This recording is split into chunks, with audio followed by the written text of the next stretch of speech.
For today's video guys, dahil nga sobrang lamig ng panahon, lakas ng ulan, magdamag saka maghapon dito sa amin, nagluto ako ng champurado.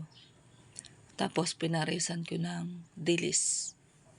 Napakasarap pala na ito. Ngayon lang ako nag-try kumain na ito. Talagang naubos talaga yung champurado sa kayang dilis. Ang sarap, grabe. Sakto sa sa malamig na panahon. Sarap. Tapos yung dilis ay malutong. Ay nako guys, i-try nyo. Parang nag-aagaw yung niya. Nag-aagaw yung tamis at alat ng dilis.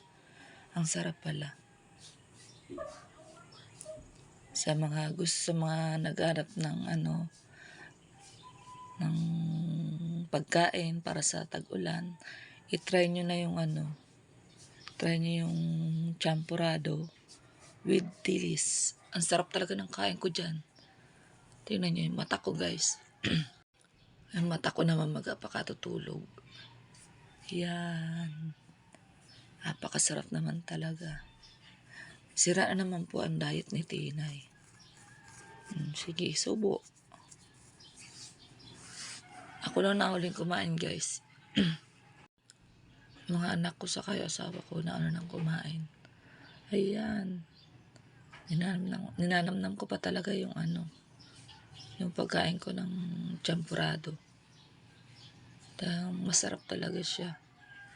Mapapaano ka pa nga. Isa pa nga. Oh, sarap. Sakto.